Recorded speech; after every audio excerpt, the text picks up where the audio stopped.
itorero ya Gipantekote muri kariya karere k'ibiyaga bigari. Iyo tuvuga akarere k'ibiyaga bigari n'u Rwanda n'u Burundi na DRC. Burya kumenya amateka yose kandi nigeze mbivugaho sindimo mwambyumvishe neza ariko kumenya amateka. Iyo ugeze ku ndunduro y'amateka y'amatorero yemera iby'agakiza n'umwuka wera niho ubona CFF. Uvuze kuri icyo kintu ukomeje ku mateka nyine nicyo kintu navugaga cyatunguye abantu uyu munsi cyangwa cyabaye shock. Urabona pasiteri twebwe dukijijwe mbese n'imyaka yacu mikeya bitewe na generasiyo ariko mu by'ukuri hari ikintu wavuze uyu munsi amateka y'itorero. Ngewe biriya bintu n'ubwa mbere nari mbyumvishe ntabwo najya nkubeshye n'ubwa mbere biriya nari mbyumvishe numvishe rwose ntabwo nari mbizi. Please niyo mpamvu twagushatse tukaba tugusanze hano wicara urimo uruhuka ariko impamvu nta yindi no kugira ngo utuganirize ujyemo indani cyo bita dipa mu cyongereza go dipa urwose usobanura kubera ko biriya bintu zifite amatsiko. Hari na generation hanze hariya itazi amateka y'itorero itazi imva n'imvano bakeneye kumenya bino bintu. Ni gute itorero ryabayeho? Ni gute ese ni gute ibi bintu byaje tubwire. So ndabicamo rwose mu rundi yavuze ngo mu mayange muri makeya kandi aho mugenda mushaka gusobanuza cyane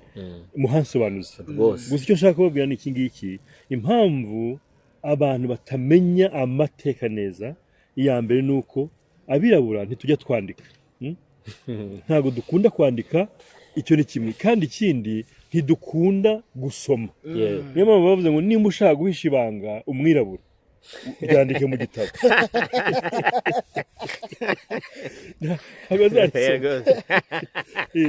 Ibyo ni ukuri koko ntabwo abirabura dukunda gusoma. Iki nanone duhura n'ibibazo byinshi cyane kuko iyo utazi amateka yawe igihe ugezemo kiragucanganya ntumenye uko ucyitwaramo urumva kandi nanone igihe kiri imbere ntumenye uko ugitegura urumva ntabwo byoroshye kuvuga mu Kinyarwanda you have to know your past first to walk or to live your present and to plan for your future urumva iyo utazi aho uva rero ni ikibazo gikomeye cyane.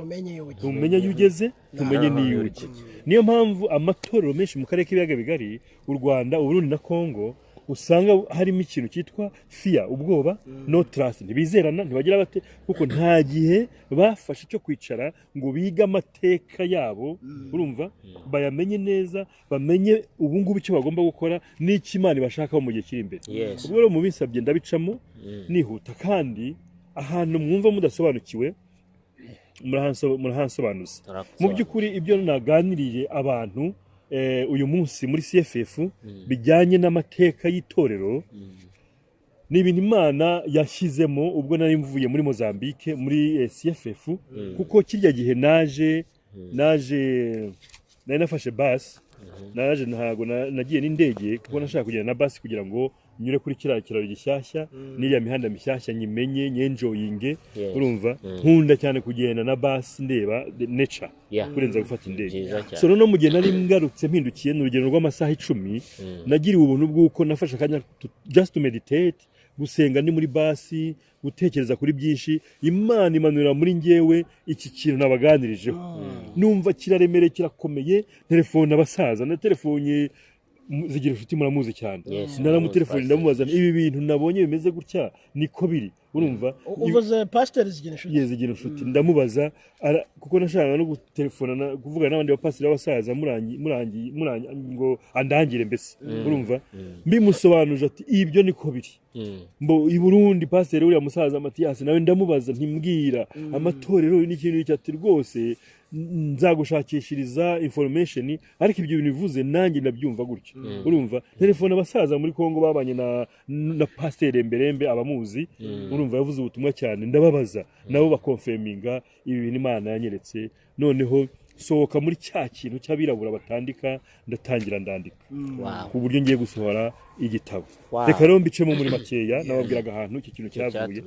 Thank you so much. Amateka y'amatorero ya Gipantekote cyangwa se amatorero yemera iby'umwuka mu karere k'ibiyaga bigari. Imana ibinyereka yanyeretse generation cyangwa ni igisekuru, nakita nk'igisekuru cy'imyaka 30. Niyo mpamvu turagenda tugabanyamo imyaka 30. So namonye generation ya mbere ni ukuva mu mwaka w'1930 kugeza mu mwaka w'1960. Ni imyaka 30. Icyo gihe nibwo abamisiyoneri bo muri Swede baje baza muri Kongo. Bahera muri Kongo bavuga ubutumwa. Muri za 40 binjiye hehe mu Rwanda ni Burundi. Bahavuga ubutumwa. Abantu ba mbere bakijijwe muri Kongo, mu Rwanda n'u Burundi nibo nise the first generation of salvation. Kuri twebwe nibo basogokuruza bacu mu byagakiza. Ubwo turi mu karere k'ibiyaga bigari. Mu karere k'ibiyaga bigari mu Rwanda, i Burundi no muri Zaire. Kariya karere buriye Imana igakunda kubi. Kariya karere Imana yabitsemo ubutunzi bwinshi cyane. Ni ibintu tugomba kumenya. Kandi ubwo butunzi bwabitswemo ubundi bugenewe twebwe abakijijwe. Ariko kugeza kuri munota ntabwo dufite mu ntoki. Ubwo rero first generation ni yabayeho kuva muri 30 ubutumwa buje muri Kongo bukamanuka mu Rwanda ni Burundi muri 40 kugeza muri 60. Noneho buri generation ndagenda mbabwiraho ibintu bitatu Imana yagiye impishurije. Icya mbere ni identity yabo. Identity biravuga ngo abantu bababonaga gute, babitaga ngo iki, characteristics zabo. Icya kabiri mbabwiraho ni message bari bafite cyangwa ubutumwa bajyanaga. Icya gatatu ni prophecy that they were carrying, ni ubuhanuzi bari bibitseho. Icyo nkunda kubwira abantu, nimba nta kintu kiva ku Mana wibitseho, uri an empty bottle. Buri icupa ritarimo ikintu. Umukristo wese agomba kugira ikintu yibitseho. So buri generation nayo yabaga ifite ikintu yibitseho. Ikintu yavuganye n'Imana. So abamisiyoneri basubiye baje muri generation ya mbere, abantu bakijijwe identity yabo. Icya mbere they were poor, bari abakene, uneducated, ntabwo bari barize. Urumva? Ikindi nta kazi bagiraga. None abantu bavuga ati ni babasazi, ni babakene. Urumva? Nuko nguko bitwaga. Kujya mu gakiza bumva ko ari ibintu by'abakene, byababuze uko bigira, abantu batize, abantu batagira akazi.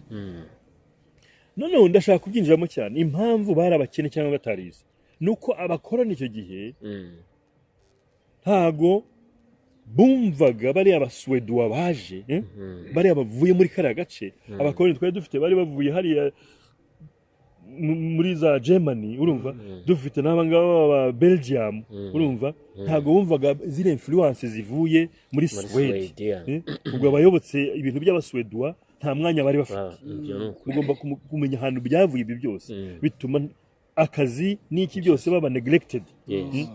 None n'ikindi,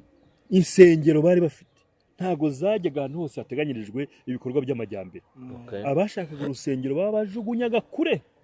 mu mashyamba. Niko muri Kongo byagenze, niko i Burundi byagenze, niko no mu Rwanda byagenze. Ndaba urugero rutoya hariya mu Gakinjiro, mwumve n'izina ryaho. Burya hari aho hoze ibitovu byinshi cyane. Nge naganiye n'abari abasaza ba kera tukiri abana bato twiga segonderi, bamuze Kayihura n'abandi bakabitubwira.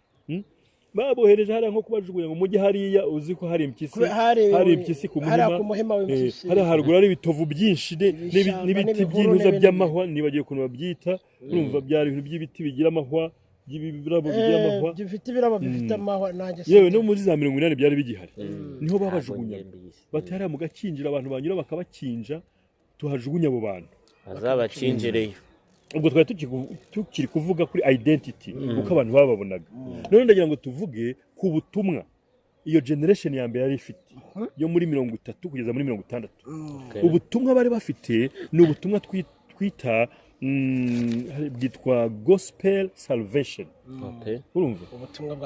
Ubutumwa bw'agakiza. Gospel salvation ubundi nibwira abantu ngo repent, Jesus is coming.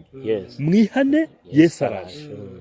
Urumva? Mu Rwanda, i Burundi, muri Kongo, muri iyo myaka abo bantu uribuka indirimbo nko mu Rwanda baririmbaga ngo tugende mu misozi bari bakiya n'udupendo bazenguruka hose abantu bati dore babasazi ariko tugende tubabwira ibya Yesu bumvaga ko Yesu agarutse araje. So salvation gospel ubutumwa bw'agakiza bw'abantu abantu ngo muve mu byaha Yesu araje kubera iki kuko icyo gihe twari tucyambaza ba Ryangombe Nyabingi n'ibindi none ubutumwa bwiza bwaje urumva turi kubwirwa ngo twakire Yesu tuve mu byaha niyo mpamvu salvation gospel nicyo kintu bari bafite muri bo. wenda mukiri aho ngaho icyo nendaga kubabaza muvuze ko baje babigisha iby'ubutumwa bwiza babwira abantu kuva mu byaha bababwira ngo Yesu araje. Ndibuka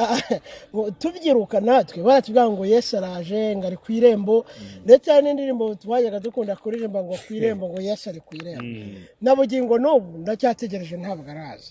Ese ni ukuvuga ko ibi byo baje bigisha ntabwo byari ukuri ese byari ukuri cyangwa se hari harimo wenda makabya nkuru ahubwo kundi umuntu avuga ikintu kiri cyareka agakiramo gukabya kugira ngo bise nko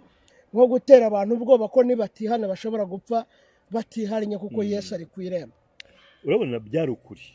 Hari ikindi kintu tugomba kumenya buri generation burya igomba gufinding out ikamenya ubutumwa Imana iri kubabwira ngo mujyane.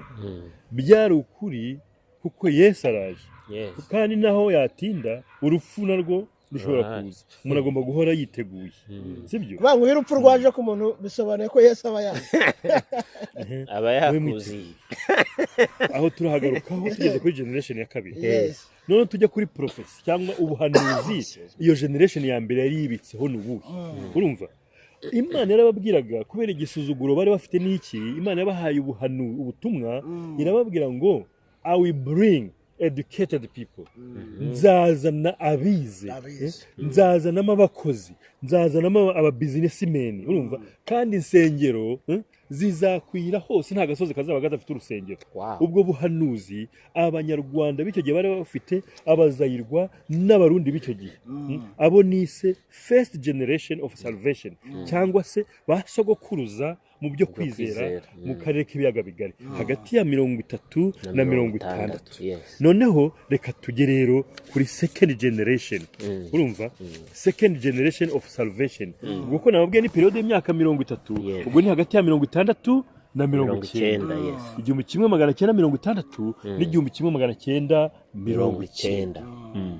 Dore icyabaye rero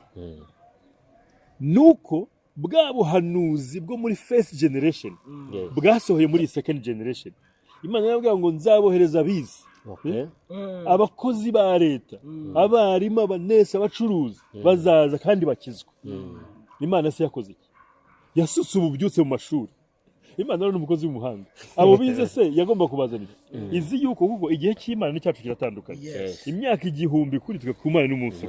iyo ivuze ngo nzabohereza bize ireba utangiye grade R umva mu kibura mwaka igasanga mu myaka ingahe arabageze muri uyu mwaka sibyo ubwo rero Imana yasutse ububyutse muri école secondaire in the high schools haba ububyutse bwinshi none high school hereza za universities za university bigenza gute hasohokamo abantu bize sibyo se isezerano Imana yari yaratanze muri generation ya mbere generation ya kabiri irasohora abize ubu bubyutse bwo mu mashuri nanjye bwasanze muri Saint Andre niho nigaga Nyamirambo sibyo niho nakirijwe nanjye hari ububyutse bukomeye aba basaza bose ba Posiyani bakoze muri mukomeye urumva aba basaza bose ba Eugene bakoze muri mukomeye muri Saint Andre bari bakuru bacu bariya pastor wenda mukiraho agira ngo wenda muvuza akantu numva karafatika karumvikana ngo Imana yatanze isezerano kuri generation ya mbere ariko risohorera kuri generation ya kabiri ngo Imana ishaka kugusezeranya ikintu ntigisohorera kuri wowe kigasohorera ku bana bawe. Erega nkubwire mugomba kumenya ko Imana ikora Imana ikureba ibireba bazagukomokaho sibyo kuko iyo uguze inkoko ngo uyorore ntabwo ngo ngiye korora inkoko ninayizanye ugurisha ubu ureba amagi zatera n'imishwi izabyara ubu bireba biriya ushobora no kuyigira ingi ubona ari inyama ugiye kurya ariko ikazagusigira iyo mishwi n'iki none se Aburahamu Imana yavuga ngo urubyaro rwawe ruzakwira isi yose rungana n'umusenyi wo ku nyanja n'inyenyeri zo mu kirere my friend yapfuye afite umwana umwe w'isezerano ariko uyu munsi none twese turabana Imana ntabwo ari umuntu ngo igendera ku gihe iri out of time iri hanze y'igihe niyo mpamvu itari limited ku gihe sibyo noneho rero ubu byutse nakubwiraga bwaje mu mashuri benshi cyane bariya basaza ba Pasiteri Kadende bakoze umurimo ukomeye muri za university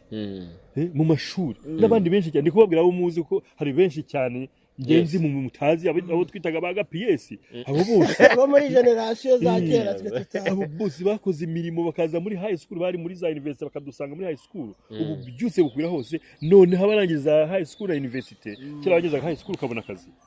abo bose bajya mu kazi rero barakora noneho bwa buhanuzi burasora abize binjiramo noneho barasomye urumva noneho babasha kwivugira ntibagifite ubwoba nk'aba basaza ba kera bakora iki bati dushinga insengero hirya no hino bwa buhanuzi burasohora insengero zitangira gushingwa hose hirya no hino mu gihugu sibyo iby'Imana yabwiye generation ya mbere generation ya kabiri birasohoye sibyo ibyo rwose ndi umugabo wo kubihamya narabibonye nari nkiri mutoya noneho reka mvuge noneho kuri bya bindi bitatu by'iyi generation ya kabiri identity yabo message bari bafite na prophecy bari bafite turi kumwe identity yabo yari ihere noneho educated igihe cyarageze ngo agakiza n'abantu barasomye da urumva ntatangiye kubyiruka mu byumva agakiza n'abantu Imana yasubije yahaye kwiga niki agakiza n'abantu bakijijwe none kuko basomye kuko bize bari bafite message itandukanye iya mbere muri bukari salvation gospel babwiraga abantu ngo mukizwe yewe nushatse kujya mu ishuri bakavuga ko suriga ibiki ko Yesu agiye kuza yes nicyo nyine hari nk'abantu ibyo twavugaga hari nk'abantu mu by'ukuri bahagaritse amashuri biteguye ko ejo n'ejo bundi bashobora gupfa ko Yesu agiye kuza ariko iyi second generation yo yari ifite indi message yabo yari iyo twita kingdom gospel kingdom gospel itandukanye gatoya na salvation gospel kingdom gospel yo ifite muri yo salvation gospel na kingdom gospel na kingdom gospel biba biri hamwe kuko yiravuga ati tubwiriza abantu bihane bakizwe none bategereze Yesu sibyo ariko bibuka yuko ushobora kumara imyaka 90 utegereje Yesu cyangwa 60 tunabigisha icyo bagomba gukora mu gihe bategereje Yesu icyo cyo kubigisha rero ni ukuzana imishinga niyo mpamvu batangiye kubona ukabona amatora atangiye kubaka amashuri amavuriro ibigo byo gutraininga abantu iby'imyuga skills urumva kugira ngo cya kintu kive ngo abarokore n'abanebwe ntibakora turi kumwe ngiyo kingdom gospel actually kingdom gospel ni rya jambo Yesu yavuze ngo muri umucyo w'isi mukaba n'umunyu w'isi urumva none mu kinyarwanda n'ikirundi biraducanga kuko byose ni isi ariko igiye mu cyongereza n'izindi ndimi urumva uravuga ngo you are the light of the world the world ni le monde vous êtes la lumière de ce monde monde ni système du monde the system of this world système mondial what does it mean biravuga ngo nimbisi izanye inyigisho zipfuye wowe ukavuga toya Bibiliya ivuga gutya ukaba umucyo nimba abaturanyi bawe bazanye ibibazo by'amoko n'uturere wowe ukavuga ngo no ijambo ry'Imana rivuga ko twese turi umwe ukaba umucyo that's to be the light of the world kuba umucyo w'isi w'abantu bose na systeme z'abantu w'ibintu n'abantu noneho ikindi ni ukuba umunyu w'isi rero ni umunyu w'ahangaha w'igisi dutuyeho is to build the world tukubaka isi ku buryo itera imbere ikamera neza none twasiga abana bacu tukabasiga ahantu hazima heza wabyumvise noneho no injiramo indana aho ngaho nkomeza gasobanura aho hantu hasobanura neza ubundi pasiteri nguciye mu ijambo ubundi aha niho ikibazo niho ruzingiye ubundi aha niho abantu benshi bageze kubera ko wavuze amateka nagiye ngukurikirana cyane ubu message abantu bari bafite iriya salvation message gospel iriya salvation gospel bari bafite generasiyo ya kabiri ijizanye kingdom gospel hariho abantu urumva ubu hariho abantu bagiholdings salvation gospel muri kingdom gospel ubu turi hehe uraza kuhatugerana kuko ndamenye aho tugeze ariko reka nawe ngere kuri iyo generation ya kabiri aho rero niho nashaka ujemo deeper usobanure neza kubera ko hariho abantu out there nabo bakeneye gusobanukirwa bino bintu bagiholdings kuri salvation gospel ariko batigeze bashiftinga cyangwa se bimukira kuri kingdom gospel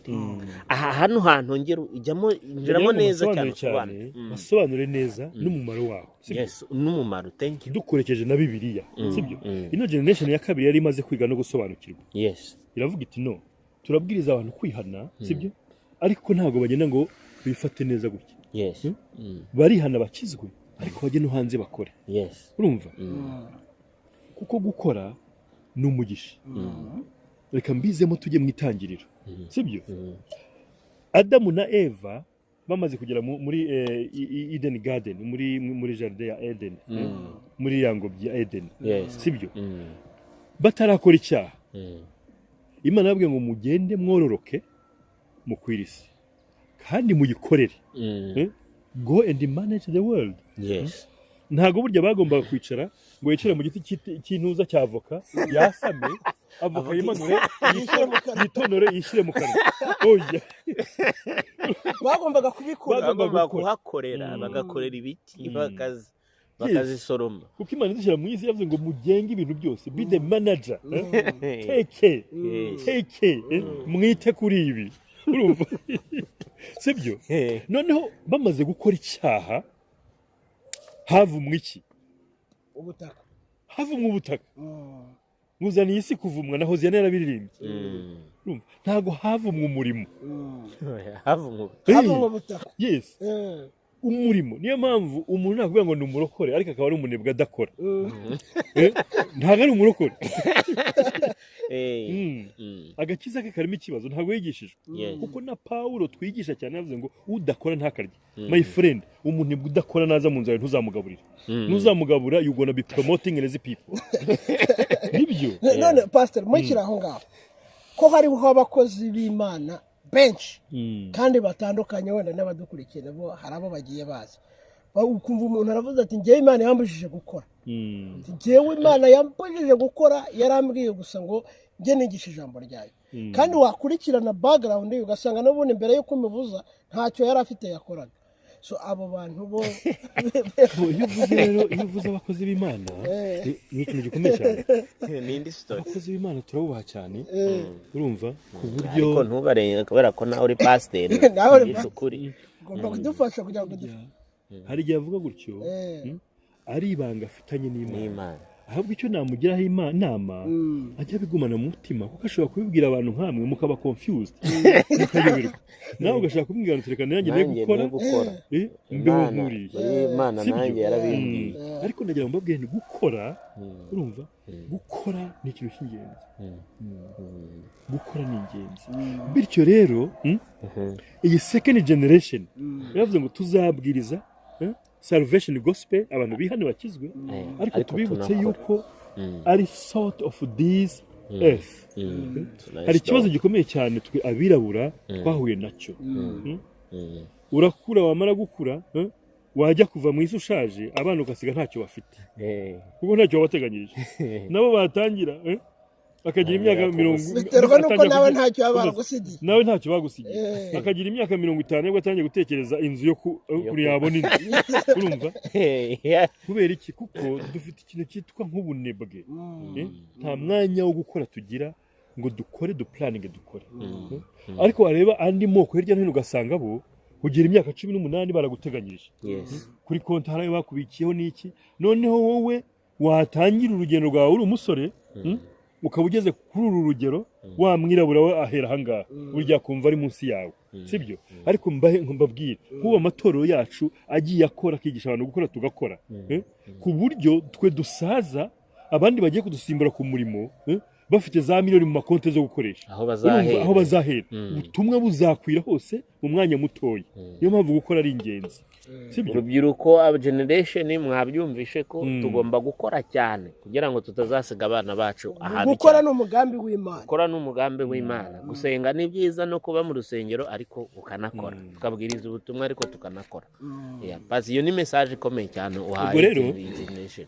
message yawe rero ngiyo tubwiriza abantu ubutumwa ariko dukore n'imirimo bashinga za factory amasarumara barabaza urumva amashuri primary school high school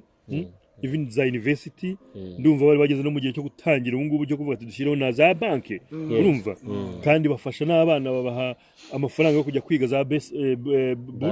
bursaries ubwo aho ngaho ni muri kingdom gospel muri generation ya kabiri generation ya kabiri niyo twita ba data urumva ba data twe twakuze turi abana tubabona ari ba data noneho ikindi bakoze kuko bari bamaze kugera mu butegetsi no mu buyobozi bubashywe noneho bakajya gusaba ibibanza bajya gusaba ibibanza ba meya abo bitaga kera ba conseiller aba chef ba quartier Burundi cyangwa hehe ba nyumba kumi bagatinya bakabaha ibibanza bwa buhanuzi burasohora urumva imisozi yose insengero zikwirwa reka twihute tugere no kuri prophecy bari bafite noneho kuko buri generation yabaga yibitse iki ubuhanuzi niryo banga ryabari abantu batubanjirije urumva prophecy yabo yari yingiye Imana hari tundi tuzi yankunda amazi wagashyira no muri bini hariya ntugate hasi ndakindi ikibazo birabura tugira cyo kutagira isuku ngome kugashyira muri bini umwirabura aba ahagaze hafi ya bini yarya umuneke akajugugishwa hasi imbere yawo imbere ya bini ariko umuzungu akagenda kilometero ashaka ahantu hari bini gashyiremo ibyo nabyo bigomba kwigishwa mu rusengero kuko ntago mushobora kumbwira ngo uyu musozi kano gace kari insengero 60 ariko imihanda iranuka urumva burya umwanda n'abadayimoni cyane umwanda n'abadayimoni burya mbere yuko twinjira mu rusengero izi nsengero zose muri quartier zari zikwiye guhura abapasiteri bati ko quartier isa nabi urumva what can we do wa gatandatu bagakora umuganda abakristo bose mbere yo kujya muri repetition bagaharura bagatunganya aho akarere kose burya ntago ari government zari zikwiye kubikora n'abakristo nitwe twari dukwiye kubikora kuko twebwe tubereho kugira ngo dufashe abayobozi ibyo biri muri kingdom gospel nji wanga sanga hari umwanda ufite ikibazo mu gakiza kawe I'm telling you ni ukuri biranababaje aho no nzayambamenyera ngo usura nsanga hari umwana ubwo ufite ikibazo ubwo agakiza kawe kaba karakema reka twihute tujye generation ya kabiri kuva muri 60 kugeza muri 90 prophecy bari bafite ni ubuhanuzi bari bibitseho nubuhe Imana yababwire ngo I will send you in all nations nzabohereza mu mahanga menshi urumva ibyo nanjye narabyumvishije amatwi yanjye twari turi mu myaka 16 gutyo urumva tugitangira gukizwa tubyumva cyane ndibuka ko rwose navuze nanjye twaravuga tuti buriya tuzajya gushaka za passport twiga indimi zitandukanye nabo tuganaga muri Saint Andre bamwe ati tuziga icyarabu ngiye nahise njya kwiyandikisha muri Germany embassy ya Germany kugira ngo nige Budage washaka ukurikije ubuhanuzi nuko nzajya mu Budage kandi twumvaga ko dufite passport tukagenda nk'aba missionnaire kuko byaravugwaga ngo abanyafrika bazayakiriza iburayi n'ahandi hose tukagenda nk'aba missionnaire babandi ba first generation baje muri za 30 twicaye muri business class mu ndege urumva zabusubizayo ariko hari ibintu nibajije kuki Imana yabwiraga abanyarwanda n'abarundi kuko narababajije nabo ni kimwe n'abazayirwa arababwiraga ngo nzabohereza amahanga yose muvuga ubutumwa bwiza ngewe naribajije ko ibingibi Imana bimbwiye ni ibitekerezo byanyu naravuze nti impamvu buriya dori ya mbere mu Rwanda muri Kongo i Burundi insengero zari zimaze gukwira kuri buri gasozi ugasanga mu rusengero rumwe harimo abapasiteri 25 urundi rurimo abapasiteri 10 abo bantu bose bari mu rusengero abapasiteri bagiye kuruta ubwinshi abakristo urumva ni abakozi b'Imana bafite amavuta y'Imana ariko ayo mavuta babuze aho bayakoresha iyo babuze aho bayakoresha bigenda bite haba intambara nko kurya cyane ukarwara diyate urumva haba intambara bagacikamo ibice urumva ariko zeno uranyitira hano niyo amazi adatembeye wabona hano sanga imana yabo nzabohereza kuko mumaze kuba benshi kandi ahantu hose hageze ubutumwa ariko my friend nazengurutse mu bihugu ngubu bisaga 20 bya Afurika narabisuye bitandukanye ahantu henshi usanga nta butumwa buhari urumva ndavuga ntoke niyo mpamvu imana yavuga ngo nzabohereza ahandi muvuga ubutumwa icya kabiri nabo natekereje ibi ni ibitekerezo byanjye nuko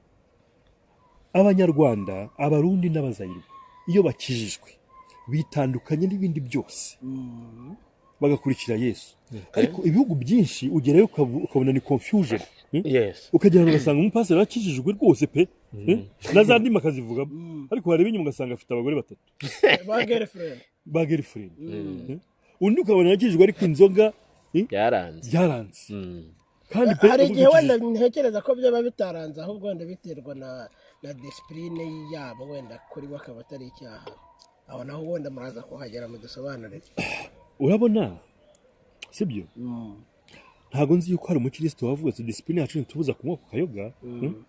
urumva birashoboka ariko se nimba nkwa akagenda yandika 8 urumva ibyo turabyita iki wajya byabaye ibindi noneho nkavuga nti imana wenda nabwo yarabo icyambere yabonye ko tumaze kuba benshi twuzuranye hose twabuze icyo dukora izatwohereza hose icya kabiri irabona tugiye ahandi twababwira agakiza katavangiye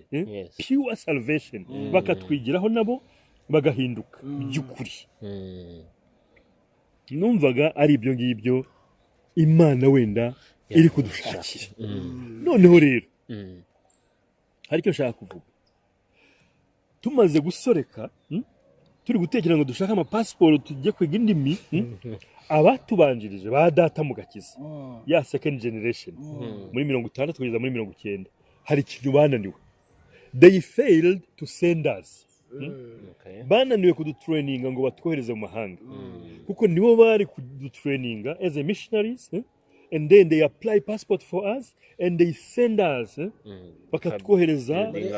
hirya no hino urumva ibyo ntago babishoboye batabishoboye byagenze gute ibyabaye muri Gararake ni nk'ibyabaye i Yerusalemu Yesu yarababwiye ati muzaba the witnesses muzaba hamya banjye kuva i Yerusalemu i Samariya i Yudaya no kugera ku mpera z'isi sibyo no hejuru y'icyo ngicyo aba bahaye iki umwuka wera urumva natwe niko byagenze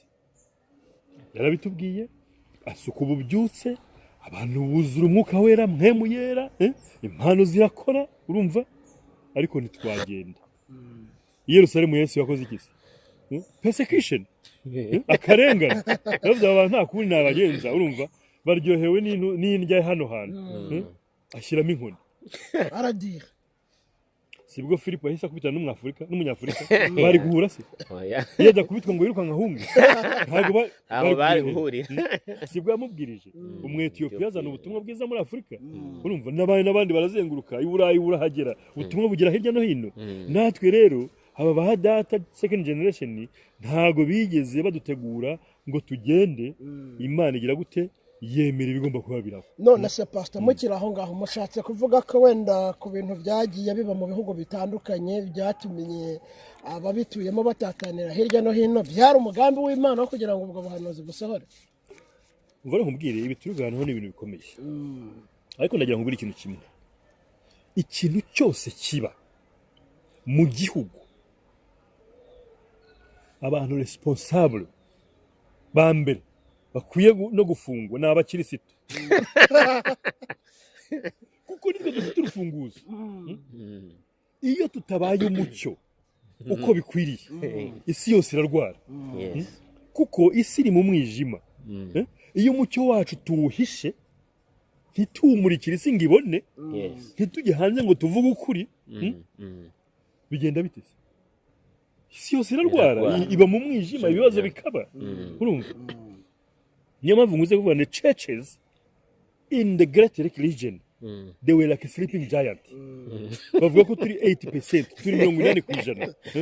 Wewe twari turi hehe intambara z'i Burundi abantu bakashira intambara ziba mu Rwanda abantu bagashira intambara ziba muri Kongo abantu bagashira twari turi hehe ko nimba turi 80% by'abakirisitu we are sleeping twari dusinziriye urumva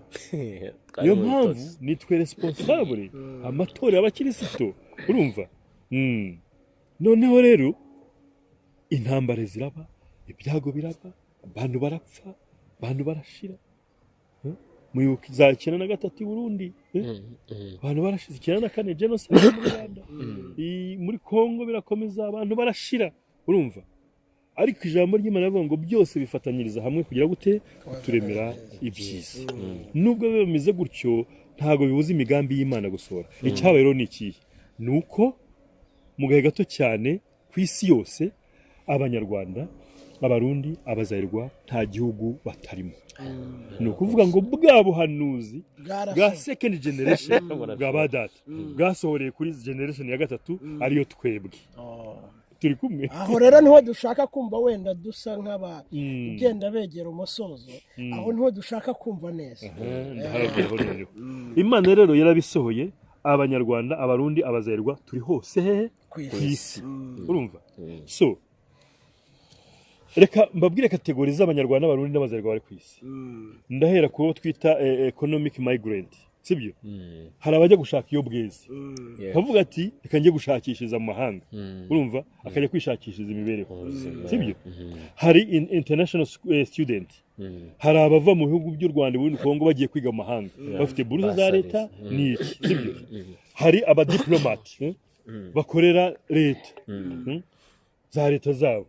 ari abarundi abazerwa abanyarwanda hirya no hino ku isi hakaza n'impunzi zahungiye hose kubera intambara n'abasalamusikazi n'abagishakisha ubuhungiro abo bose ni abanyarwanda ni abarundi ni abakongomani bari hose ku isi kuko Imana yabivuze turi kumwe kandi ikindi nshaka kubwira iyo ufashe amadarubindi y'Imana cyo twita kurebera mu marinete y'Imana bari abanyarwanda bose babona mu bwoko bubiri hari the believers na unbelievers hari abizera n'abatizera none dore hari ikibazo gikomeye kiri sibyo Imana yarangije kutugeza hose ku isi kugira ngo duhindure isi tuyibwire bwa butumwa bwiza butavangiye ariko ntabwo turi kubishobora ntituri kubishobora kubera ki we are totally divided kurimo ibice byinshi cyane ubwo ngende kwivugira kuri the believers abakirisitu insengero ziratatanye hagiye haba insengero z'abarundi abanyarwanda abazayirwa bavuga Giswahili bavuga Iringara abahunze kera abahunze nyuma ibi byose murabizi urumva there is no trust there is no unity bityo Imana nubwo yadukwije hose ariko gukorera hamwe ngo duhindure amahanga byaratunaniye ahabwa ibisigaye biba ni ukwirwa tubeshya gusa ngo twazengurutse isi tuvuga ubutumwa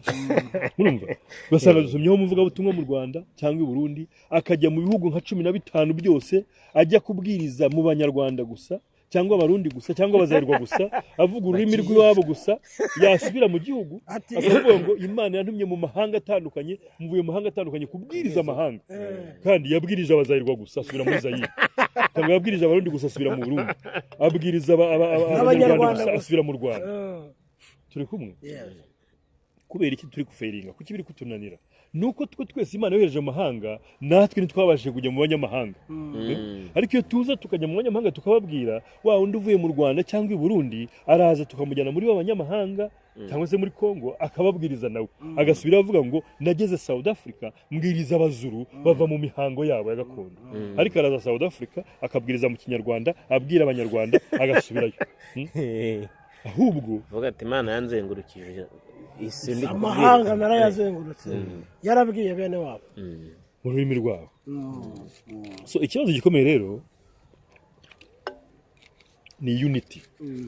ubumwe ntabwo Imana ikorera ahantu hatari ubumwe niyo mpamvu tuvuga n'ubutatu bwera Imana data na mwana n'umwuka wera bikaducanganya ntitubyumve neza kuntu Imana data kuntu bakorera hamwe ari umwe kuko ikintu cyitwa unity ntabwo tucyumva niyo mpamvu kitugora ubu rero ndashaka kubabwira nti turi kwinjira muri 4th generation urumva generation ya kane kuko muri 1990 urumva fourth generation ni muri 2020 20 up to 2050 niyo turi kwinjiramo turi kumwe mu kwinjiramo rero turagomba kubwiriza ubutumwa abanyamahanga hose aho turi niyo mpamvu iyi fourth generation ije from next year umuntu wese witwa ko akorera Imana akaba atumvikana na mugenzi we ukorera Imana badatandukanyijwe nuko uyu nguyu avuga ngo Yesu ntiyabambwe ku musaraba uyu nguyu yavuga ati Yesu yabambwe ku musaraba icyo cyo kiradutanya kuko aricyo twita doctrine doctrine ni imwe twese twaracumuye Imana yohereza Yesu Kristo aradupfira ku musaraba agakiza n'ubuntu by faith ukwizera nzatandukana nawe numbwira ngo agakiza ni imirimo kugira ngo ukizwe ujye mu ijuru nzavuga ntaho duhuriye ariko iyi generation twinjiyemo 2020-2050 abakozi b'Imana abakirisito badashobora kwicara hamwe ngo baganire bakorere hamwe abo ntago bakorera Imana yo mu ijuru ntago bakorera Imana yo mu ijuru kuko generation tugezemo niyo bita Joshua generation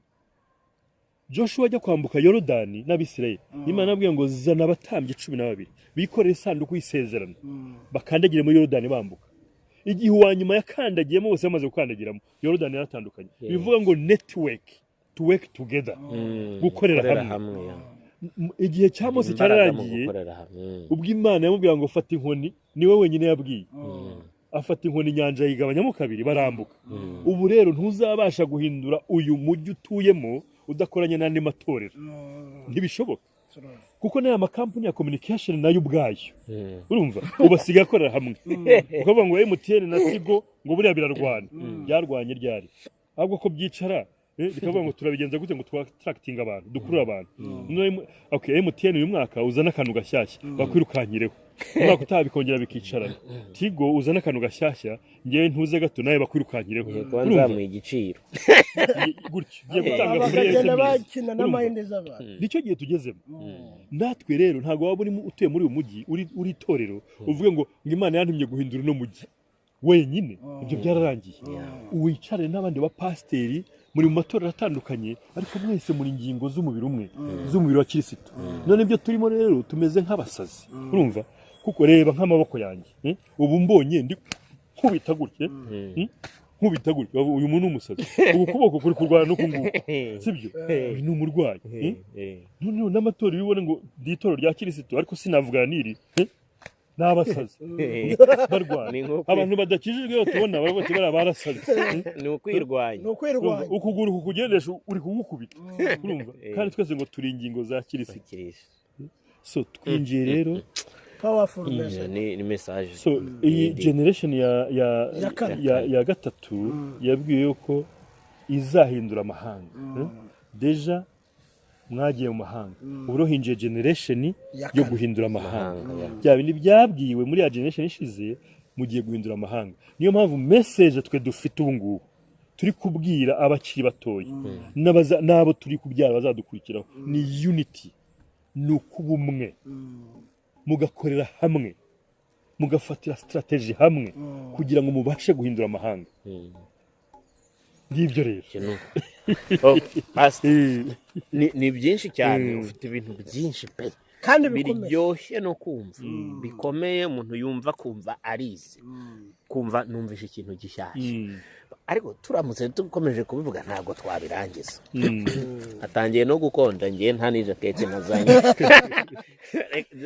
tube tubicumbikiye hano sibyo reka tube tubicumbikiye hano wenda abakunzi bahoze n'abazakurikira kino kiganiro bazagenda batanga comment hasi bagira ibibazo bagende babaza muri comment noneho tuzongere dupanga ikindi kiganiro dukurikije wenda n'ibibazo bagiye babaza noneho habeho gusobanukirwa birushijeho kuko mufite package yuzuye kandi rwose irimo ibintu by'ubwenge abantu b'iki gihe bakeneye cyangwa se generation yo muri iki gihe ikeneye kandi wabivuze wirukanka burya nabyumvishe ntago wagiye dipa burya wajya dipa burya wadigingamo cyane byinshi umuntu yadiginga kuko nk'iyi generation ije ndagira ngo mbabwireho gatoya uko Imana yabinyeretse ni generation igomba gukora in unity urumva nta bya bindi ngo twe tuyitoro rya Pentecote urabona babyita n'ibintu byinshi cyane of the fire of the last day and the days of Pentecote of the deepest fire urumva ibintu nk'ibyo ngibyo umuriro mwinshi cyane umuriro w'umwisi imperuka bwose ugasanga bose bakunda Imana bakorera Imana discipline ziratandukanye kubera ko bakijwe ahantu hatandukanye nigeze ntanga akagero ko mu missionnaire wabonye tuvuye gusenga duhoberana avuga ngo ibyo ntibibaho ntiwahobera umugore utari wawe ese wanyu mubigenza muti ngo twe ntugusomana urumva umugore utari wawe ntiwamuhobera uramusoma urumva azanye umuco wabo mu muco wacu ibyo nibyo twita discipline ubundi doctrine ni imwe ariko discipline zatandukanyije abantu turi kumwe ariko ino generation ije 2050 nuko abakozi b'Imana bagomba kwigisha abantu ati unity kuko ryasengesho Yesu yadusengeye ngo mu bumwe urumva nkuko nyina data turi umwe niko yasenze ngo Mana babumwe nicyo kinjiye ubu ngubu kiri kuza kuko nitutabumwe abayisilamu baratwara ibintu byose bari kugura isengero n'iki byose urumva n'abandi ndagira ngo mbibihe ibanga rero ubwo bumwe niwe butugeraho nakubona nubwo tudasengera hamwe nkabona yuko you are my brother uru rugingo nanjye ndurugingo sibyo dukorera hamwe twicaye dukora inama turebe uburyo ki twakubaka insengero mwe mwubatse hariya none mubona twakubaka twebwe dushyire ibirometero 3 namwe mwubaka hariya kugira ngo twigarure abangaba strategically twigarure ahangaha ubwo bumwe nibugerwaho ndagira ngo mbabwire ikintu kimwe nuko tuzigarura isi